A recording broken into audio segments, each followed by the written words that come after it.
हाँ जी सर, तो मैं आपसे पूछ रहा था कि बीएसएफ में जो आपकी सबसे हार्ड ट्रेनिंग करी, यानी जो आपने ट्रेनिंग करी है, आप नाम बता गए थे शायद कुछ, तो उनका नाम क्या था?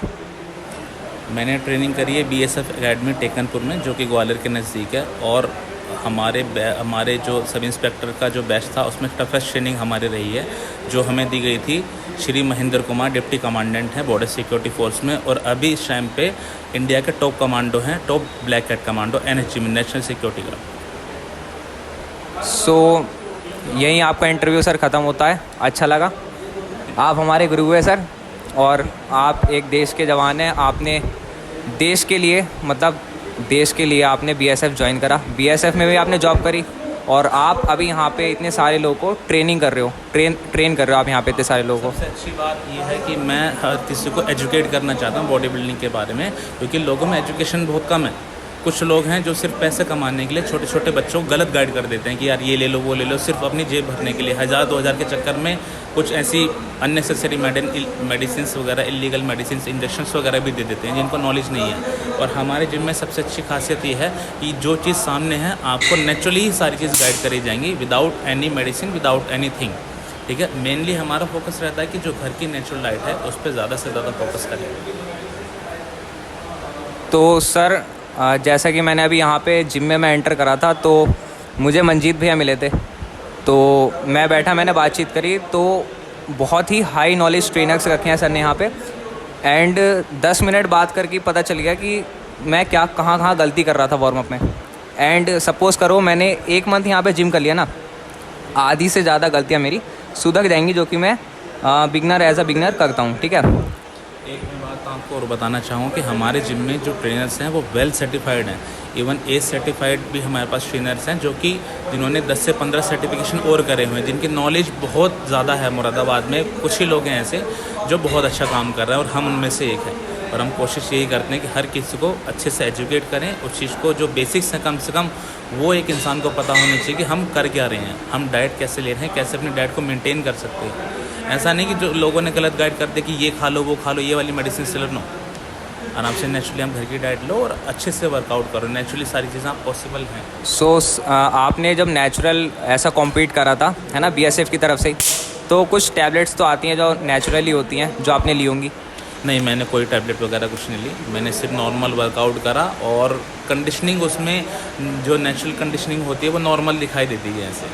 और जो एनहेंस लोग हैं जो कि मतलब आगे प्रोफेशनली बॉडी बिल्डिंग करते हैं, उस तरीके से मैंने कुछ ऐसे मेडिसिन या फिर कोई भी इंजेक्शन वगैरह। एंड सप्लीमेंट्स लिए आपने कोई से? हाँ, सप्लीमेंट्स आर वेरी गुड।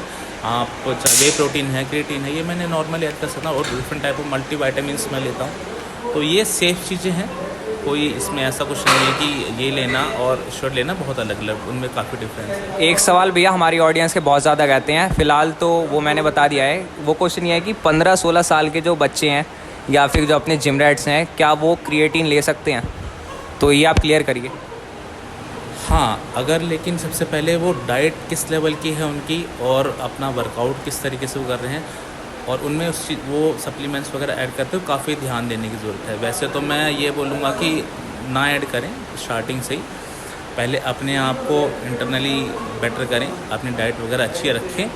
हाँ, ज़रूरत पड़ती है या आपको ज़रूरत है तब आप ऐड कर सकते हो, अननेसेसरी ऐड करने की ज़रूरत नहीं है। नेचुरली आप हर की चीज़ों से जो डाइट आप ले सकते हो वो कोशिश करें। तो काफ़ी सारे ऐसे मिथ हैं सर, जैसे क्रिएटिन हम लेते हैं और कम एज में ले लें तो उससे किडनी फेल हो जाती है, या कुछ ऐसा इंटीरियर बॉडी हमारा ख़राब होता है, कुछ ऐसे मिथ हैं, तो उसको क्लियर करिए। नहीं, मिथ तो है ये कि जो हमारा क्रिएटिन है वो सेफेस्ट एक सप्लीमेंट माना जाता है, जिसके ऊपर बहुत सारी रिसर्च हो चुकी हैं। बट डिपेंड ये करता है कि कुछ लोग अननेसेसरी कुछ चीज़ों को लेना स्टार्ट कर देते हैं। आप प्रॉपर वर्कआउट करो, अच्छे से अपना जो घर की चीज़ें हैं, घर की जो डाइट है उससे मेंटेन करो, अननेसेसरी चीज़ों को ज़्यादा इस्तेमाल करने की ज़रूरत नहीं है। ठीक है, कुछ बच्चों को ये पता नहीं होता कितना इस्तेमाल करना है, कितना किस उसकी क्या वैल्यू हमें ऐड करनी है, और एक दूसरे को देख के या फिर सोशल मीडिया का सहारा लेके वो लोग चीज़ों में, अपने खाने में कुछ भी चीज़ ऐड करने को तैयार हो जाता है, तो वो नहीं करना है। अपने आप को एजुकेट करो, ज़रूरत है तो ऐड करो, अदरवाइज़ कोई ऐसा इशू नहीं। सो जैसा कि सर आपने बताया कि आपने पावर लिफ्टिंग भी करी है, तो मैं आपसे पूछना चाहूँगा कि अगर हमें अपनी डेडलिफ्ट या फिर बेंच प्रेस में से कुछ भी इंक्रीज़ करना है तो किन बेसिक्स पे हमें ध्यान देना पड़ेगा? बेसिक्स है प्रोग्रेसिव ओवरलोडिंग। आप अपने आप को सबसे पहले तो अपनी डाइट को उस हिसाब से करिए कि आपका आउटपुट तभी बढ़ेगा जब आपका इनपुट अच्छा होगा, ठीक है। और प्रोग्रेसिव ओवरलोडिंग करेंगे, उसी के साथ आपकी सारी चीज़ें बढ़ सकती हैं। और डिफरेंट टाइप ऑफ, अब अगर हमें डेडलिफ्ट बढ़ाएं तो हमारा ये मतलब नहीं कि सिर्फ हम बैक का वर्कआउट करें, उसमें फुल बॉडी वर्कआउट ज़रूरी है। सर आपने क्या कभी मार्शल आर्ट किया है, मतलब टाइकोंडो, जूडो तो किया ही आपने अभी बताया था, जूडो के अलावा कोई मार्शल आर्ट किया है? हाँ, मैंने टाइकोंडो किया है, जो मैंने 1 साल सीखा था। जब मैं 9th क्लास में था तब मैंने टाइकोंडो किया था, और साथ ही साथ मैं बास्केटबॉल भी खेलता हूँ। जैसे कि मैंने सर नेशनल में गोल्ड मार्क दिया, ठीक है, टाइकोंडो में नेशनल में मेरा गोल्ड आ गया, और अब मैं बीएसएफ में जाना चाहूँ तो कुछ एडवांटेज आएगा? बहुत ज़्यादा एडवांटेज है इसकी। बीएसएफ में स्पोर्ट्स कोटे से भी वैकेंसीज़ निकलती हैं, वहाँ पे उनके ट्रायल्स होते हैं। अगर जो भी बेस्ट परफॉर्मेंस रहती है उनकी, बीएसएफ के अलावा भी बहुत सारी कंपनियां हैं जो उनको हायर करने की तैयार रहती हैं। इवन मैं अभी एक ऐसे आर्मी के कॉम्पिटिशन्स में गया था जहाँ पर कई सारी कंपनियां भी आई हुई थी, और उसमें से कुछ लोगों की भर्ती भी हुई थी। ये कॉम्पिटिशन था शिलोंग में, डीजी असम राइफल में। सो अच्छा लगा सर आपसे मिलके।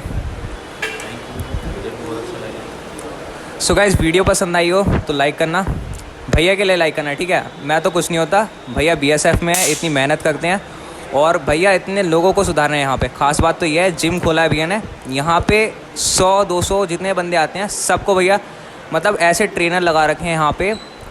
खुद तो भैया ने अपना बीएसएफ ज्वाइन करा और फिज़िक बनाई इतने सारे स्पोर्ट्स के लिए, अब और लोगों को भी भैया डेवलप कर रहे हैं, बना रहे हैं, ठीक है। तो ये बहुत बड़ा काम है, मैं तो ऐसा गुरु भैया को लेता हूँ, ठीक है। थैंक यू, कोई ऐसी ज़रूरत नहीं है।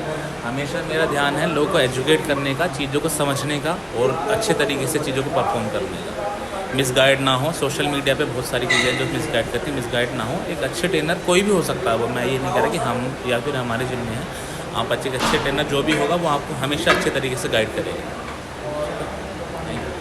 Thank you guys, thanks for watching.